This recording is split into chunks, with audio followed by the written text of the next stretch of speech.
Hi, welcome. In this video, we will solve stock spend problem asked by companies like Amazon, Bloomberg, and Adobe. Now let's check out the problem, the stock spend problem. Okay, one more problem on the stack data structures. Okay, and this is a different variation that we have last solved on stacks. Okay, and again, one of the common problem around stacks, if you are giving interviews, there is very high chances that you can get these types of problems. Okay, so let's understand the problem statement. So this is the stock spend problem. Basically, it's a financial problem when we have a series of daily prices quotes of a stock denoted by an array. So for one array, right, for one stock, we have different prices, and different prices are denoted by an array. So these are stock prices of a single stock. And the task is to you need to calculate the span of the stock price for all days. So for each day, like day one, day two, day three, I need to calculate the stock span of the stock prices. Now, what is the span? So stock span is defined for the given day is defined as the maximum number of consecutive days.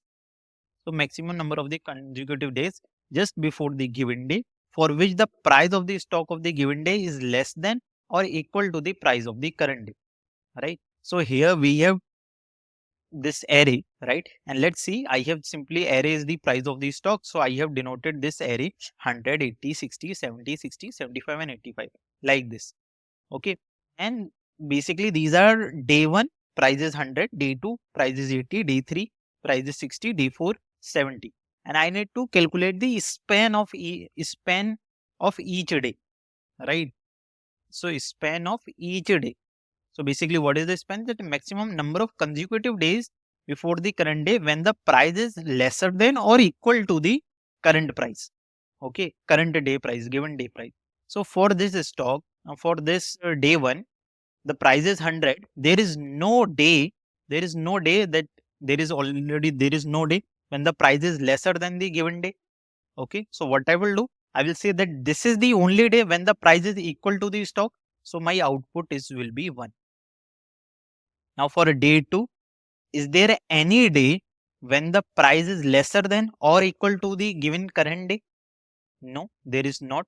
So can I say that this is the only day when the price is equal to the current day stock? Yes. So again, the output will be 1 for this one. Now for 60, is there any day for which the price of the given stock or price of the stock is lesser than or equal to this price? So no, again, if you move ahead, right, there is no price lesser than the given current price. So again, for this, we have the output as 1 only. So I am getting 1, then 1, then 1 for day 3. Now for day 4, tell me, is there any stock or is stock price which is lesser than the current price or equal to the current price? So yes, 60, right, is lesser than 70 and we have 70. So consecutive, right? So I will take 70 because this is equal to the given current price and I will take 60. So now I have two things, right? I have 2 days when the price is lesser than or equal to the current price. So I have two answers. Now for 60, what is there any consecutive days? Again, remember consecutive days. Is there any consecutive days when the price is smaller than the given current price? No, right? On the next day, right? Last day the price was 70. Now today the price is 60. So only today the price is equal to the current day. So I will say 1. Okay. Although this is also equal, right? But I want to take consecutive. Remember, this is also equal to this current day, but I need to take consecutive. So this is not consecutive. So I will take 1. Now, see for 75, right? From the past days, right? From the past days when the price is smaller than or equal to the given current price. Yes, on 60 on day number 5, if you are taking day 1, day 2, day number 5, the price was lesser. Day number 4, the price was lesser. Day number 3, the price was lesser. So 3 days and the current day. So the total consecutive number of days when the price is lesser than or equal to the current day price, that is 4. Okay. Now for the last one, right, for 785, right? how many days, consecutive days, again consecutive number of days when the price is lesser than or equal to the current price. So yes, on day number 6 the price was lesser, the day number 5 price was lesser, here day number 4 lesser, day number 3 price was lesser, day number 2 price was lesser, but not in day number 1, right? So how many number of days, right? 85, the price was equal to it, on then 6 price was lesser, then so on. So how many? 1, 2, 3, 4, 5, 6. So that why the answer is 6. And this is our basically the output 1112146 1112146. Right. Similarly, if I check for this one, right, we have, let's quickly check for this one. Let me erase this and quickly check for this array. We have 10, 4, 5, 90, 120, and 80. Right. So for this one also, if I check for a 10, was there any price that is smaller than or equal to the current price? No, that is the only day the price is equal, that is the same day. So our output will be 1. For 4, again no, so the output will be 1. For 5, yes, 4 was less. On the yesterday, 4 was less, the price was less. So 2 days, 5 and 4. Right.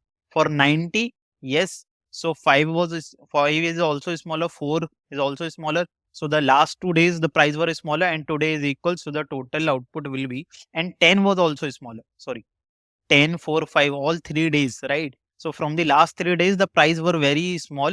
Today it's equal to 90. So the total consecutive day is 4.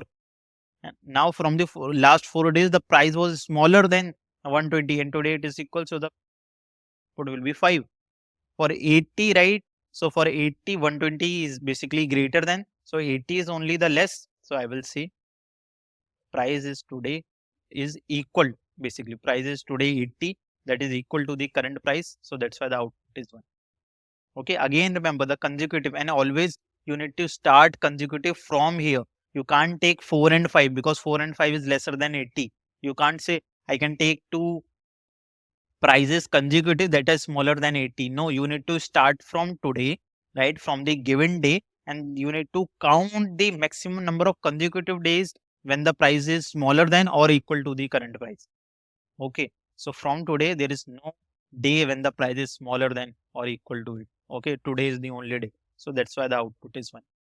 Okay. So I hope you got the complete problem statement of this problem statement. Okay. Now let's see how we can solve this problem. So now let's see how we can solve this problem. So basically this is my array 1, right? I'm taking both the examples, array 2, or let's first take array 1 only. We delete this one. So for this example, array 1, let's see how we can try to solve this problem. So let me write the indexes and let's talk about the approach 1. So one of the naive approach, or I will say the brute force approach, can be for this problem. Basically, what I want the consecutive days when the price is lesser than the current day. Okay, and I will start from the current day. Basically, this is the thing, right? So what I will do for each iteration, right? For this one, I will try to traverse to the backward, and I will find is there any stock that is smaller than or equal to the current price. Okay, and I will count, right? So basically for 100, I will try to check there is nothing. Basically, this is the only price. So I will say 1. Then what I will do, I will check for 80, right? So for 80, that is equal to the current price. I will move ahead, right? 100 is greater. So I will simply break it. I will break it and I will print that there is only day 1. For 60, I will check. Okay, so 60 today, the price is equal to it. I will move to the previous one, 80, the price is greater. I will simply stop, break it, and I will simply return 1, right?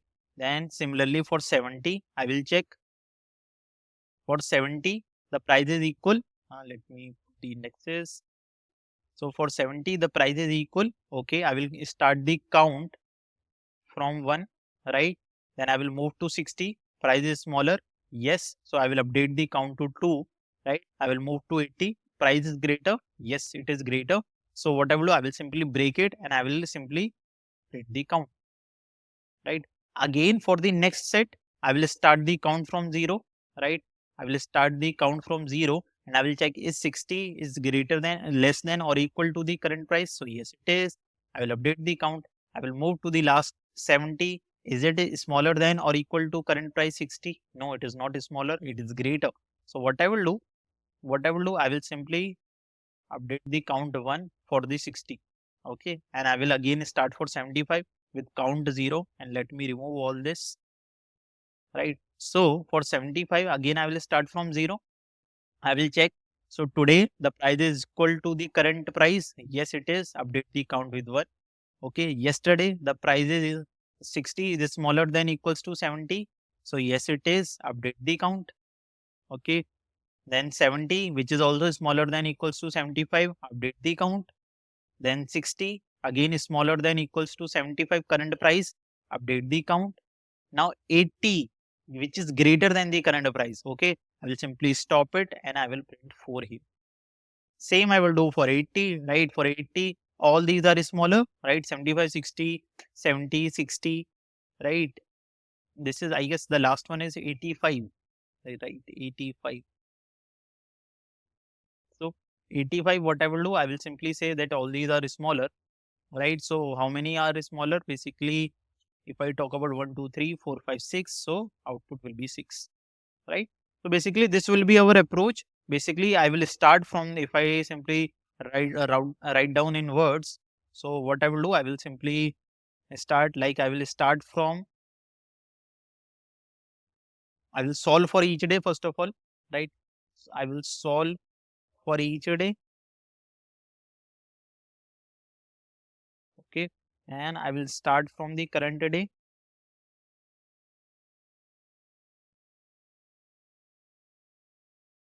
and I will go backwards.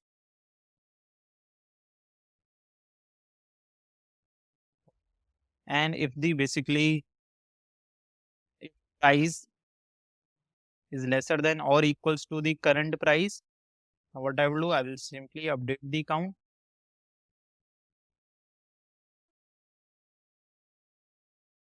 Otherwise, else what I will do, I will simply break it. So let's see what will be the pseudo code of it. So let me write the pseudo code here. So I will start from for loop. Okay, for I equals to, basically if it is 0, so I will start from 0. I will go till less than n, right? I plus plus, where n is the array length. So array 1 dot length, I can say, or instead of array 1, let me array only, so that I won't create disturbances here. So for loop, this will be basic my for loop. Now for each for loop, I have one count variable that is starting from 0. Okay, then one more loop that will start from j equals to I. J should be greater than equals to 0, right? And j minus minus, because I am going backwards. So I am start for the current day. Okay, now if the condition will be, if my array j is lesser than or equals to my ARR of I, that is current price, what I will do, I will update the count. Count will be plus plus. Okay. Else what I will do, I will simply else I will break it. Okay, so I will simply break it. Once I come from here for loop, right? What I will do, what I will write the conditions after the for loop. Suppose I am storing all these result in my answer. So let answer here one array, and I will simply say answer of I will be the count, right? And in the last, after the this for loop, I will simply return the answer. Okay, so this will be the pseudocode of this approach first, but here are some few things that should not be in our approach, that this running for times n time, right? And this is also running from I to 0, right? So suppose for first it will run for 1 time, for second, in the worst case, it is run for 2 time, then it for run for 3 time, 4 time, and 5 time, right? For this one, so on. So if there are n basically elements in the array, it will go till here, right? And what will the total number of iterations then? This is the sum of basically AP series or natural numbers, right? So the total sum will be n square plus n by 2. So we are getting an n square iterations here, right? If I'm taking the higher order degree, and time complexity is big O of n square. Space complexity is nothing. Space complexity is big O of 1, right? So your interviewer won't be impressed by this solution, right? Time complexity is big O of n square. We need to come up with better solutions, right? So in the next video, I will give you in the next uh, approach, we will discuss about the better version of it. Okay, so now let's discuss the approach number 2. So let's discuss approach 2 here, and I will take the same array. So now let's see. So basically, now let's see how we can come with some better approach. Basically, what I was doing in my last approach, I was starting from any point, suppose from 70, I am calculating for day number 6, basically, right here. So I am traversing till I am checking this one, then I'm checking 60, then I'm checking 70, and then I am checking 60, and I am stopping when the day is 80. Okay, when the day is 80, I am stopping here. Okay, now not day is 80, basically price is 80. Okay, but I am stopping here when the price is greater than the current price, right? I am stopping here. So basically, I want whenever the price is greater than the current price, like here on day 1, the price is greater than the current price, that is 75. Okay. So if I am taking a distance between these two stock, the greater one and the current price, right? The distance between the two, I will get the number of days. Don't you think? So basically here, if I am anyhow getting a difference, so it will be basically day number 5 and minus 1. It will get 4, and the answer for this one will be 4 only, right? Okay. Now see, for let's take about 85. Okay, what is which price is greater than 85? Okay, that is 100. If I take the difference between this, that is 6 minus 0. Okay, I will get 6, and there are a total how many days when the price is basically smaller than 6 days, right? 1, 2, 3, 4, 5, 6. Okay, smaller and equal. If I talk about the first one, let's talk about the first one. But for first one, how you will calculate? So when there is nothing here, can I say directly when there is nothing? So 0 minus of minus 1, that means 1. So for this day 1, the price is equal basically for a day 1 only. So that's why the answer is will be 1. So basically, I just need to find out, okay, when the price is greater. What is the index? What is the index of my array element when the price is greater than the current price? Okay, okay. Now let's check out one more example here. So now let's check out this example. This is my one more array, okay, and this is answer array. So you can see for a 10 there is no days when the price is lesser than or equal to. So that's why the answer is 1. For 100 the answer is 2. For 21, for 25 2, for 33 because 30 price, 25 price, 20 all are lesser than equals to 30. So 3, then 4, then 1, then 1. Now let's check out this example and let's understand which data structure we can use here. Okay. So see, for a 10 there was no price that was smaller than. So for 10 I have written 1, and basically what I was saying that I will simply take the difference. So 0, 1, 2, 3, 4, 5, 6, 7. So 0 minus of minus 1 basically 1. So that's why the output is 1. 1 day. Now for 100 again see, so now this is very interesting thing. See, understand. For 10 there is no lesser, right? For 10 there is no lesser, that's why we have taken 0. Now I am comparing 100. So for 100, 10 is lesser, right? But for 10, there is no. So that means, can I say, can I use for 10? 10 is lesser than 100. Okay. So 100 index 2, but for 10, there is nothing lesser. So for 2, that it will be basically, I will take again minus 1 because for 10, there is no lesser. So 2 minus of minus, not 2 minus 1, basically it will be 1. 1, right? 1 of minus 1, that it will be basically 2, because for 10 when there is no lesser, right? When 10 there is nothing. So for 100 also I will go till that point only, right? If I am imagining a new greater term, let's understand for this one, right? See, for 20, 100 is greater, right? For 20, 100 is greater. That's why the output is 1. Next one. So basically 2 minus what is the index? 1. So 2 minus 1, that will be 1. Now see, 25. For 20, the last greater. Remember the last greater. What word I am using? Last greater. The last for 20, the last greater was 100.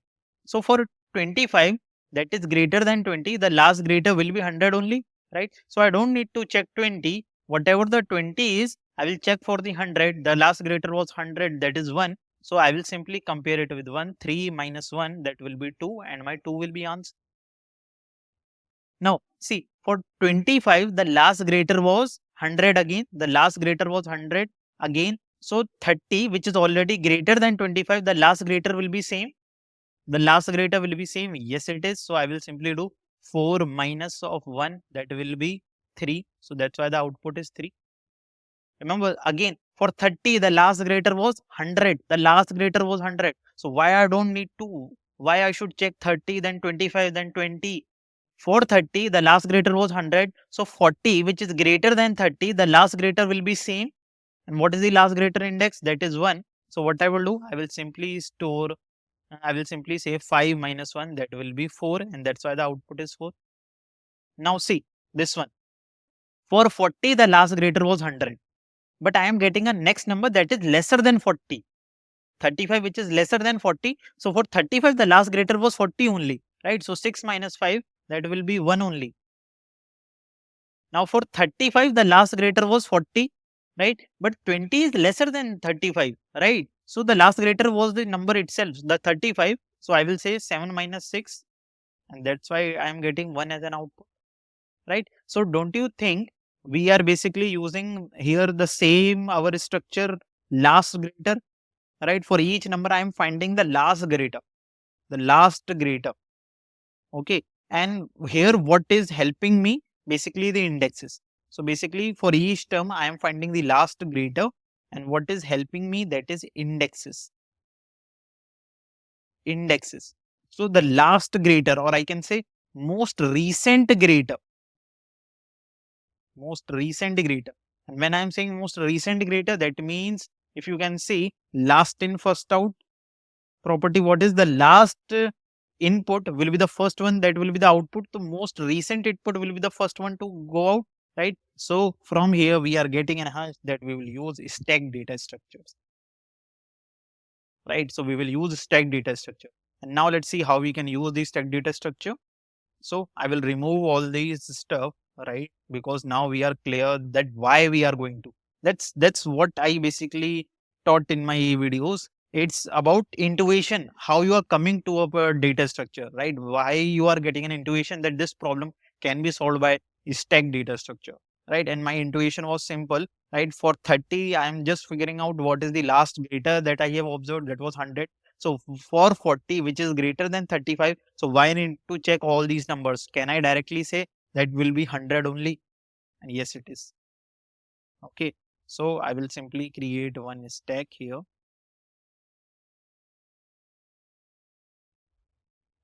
The screenshot, remove this.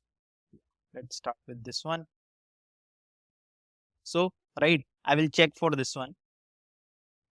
Let me put the example for this one, and let's fill the array for this one. Okay, then we will solve for that one also. See, so for 100, I will check for first 100 is my stack. This is my stack. Okay, for 100, the stack is empty. So yes, stack is empty. So whenever the stack is empty, I will simply take index minus of minus 1, that is index plus 1. So that will be 0 plus 1, that will be 1. So in my answer array, I will simply put plus 1. Now I will move to the second one, and before moving, I will push 100 with its index, because now for me index is very important, right? So I will push 100 with its index 0, right? And I will check for 80, and now this is my peak element.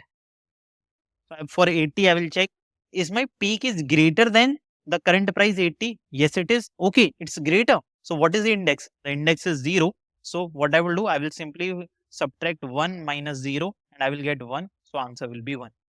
And before moving to next, I will simply push 80 with its index, that is 1. Right. Now for this 60, I will check, is my peak, again, your peak will shift to this one. So for 60, is my peak is greater than equals to the current price? Yes, it is. Okay, good. If it is greater, so what is the peak index? That is 1. So my answer will be 2 minus 1. That will be 1. So answer will be 1. So before moving again, what I will do, I will push 60 with its index, that is 2. Right. I will check for 70. So I will check what is my peak. Okay. I will check, is my peak element is greater than equals to the current price? No, it's not. So then it is of no use. Simply remove it. So I will simply remove it and my peak will shift to here. Okay. Now for 70 again, I will check, is my peak element is greater than equals to the current price? Yes, it is. Okay. So what is the index? Then 1. So 3 minus 1, that is 2. So my output will be 2 here. And before moving again, what I will do, I will push 70 with its index, that is 3. And I will move ahead. Now my peak will be at 70. Right? I will check, is for 60, is my peak element is greater than the current price? Yes, it is. Okay. So what is the index? That is 3. So 4 minus 3, that is 1. Right. So I will simply push 1 here. Okay. Now for this one, I will check for 75. Right. So before moving again, I will simply push 60 with this index 4. Right. For 75, I will check, is my peak is this 60. I will check, is my peak is greater than equals to 75, greater than 75? So no, it is not. So what I will do, I will simply pop it out because that is of no use. Then for 75, I will check, is my peak is greater than equals to 75? No, it is not. I will simply pop it out. It's of no use. Right. Then for this one, 75, I will check, is 80 is greater than equals to current price? Yes, it is. Okay. So what is the index? 1. So 5 minus 1, 4. Now see, for 75, the most recent peak is 80, right? Most recent greater is 80. So before moving ahead, I will simply put 75 because that can be greater than 85. I will put the in the 5. And for 85, I will check, is my peak is greater than equals to 85? Greater than 85? So no, it's not. So what I will do, I will simply remove it. Now see, you can now if the see 75, it's not the answer for 85. 75 is smaller than. So whatever the greater thing for 75, that will be the greater for 85. Okay, so for 75, 80 is greater. Okay, so I will first compare with the T for 85. That is 80 is greater than 85? No, it's not. This is also not greater. Then whatever the greater for 80 will be the greater for 85. So what was the greater for 80? That was 100. So I will compare with the 100. Right. So 85 is 100 is greater than 85? Yes, it is. What is the index? 0. So 6 minus 0, that will be 6. And the array is of only 6 elements. So I will simply put 6 here and I will simply remove the first array. So basically, this is how we can solve it. Okay. This is how we can solve the problem. Now indexes are very helpful. But if you can, like here I am putting both the values, right? But if you want to put only indexes, that is also fine. Let me tell you. Okay. So instead of putting both the values, that value and index, you can simply put indexes, because from indexes you can take the value. Let's understand how. So I will give you a quick intro of how you can use only indexes. So basically for 10, stack is empty. So 0 minus of minus 1 will give 1. Okay. Now what I will do, I will simply push 0 here. Right. I will move it here. Right. Now I will check for 100. But I won't check with the 0. What I will do, I will check with the 0th element. So I will check that my array I basically, I will check, is it greater than, basically not stack greater than, I will check. Right. So I will check with the ARR of stack peak element. So stack of stack dot length minus 1. So I am checking with this index. So I will check what is the 0th array of 0, right? That is 10.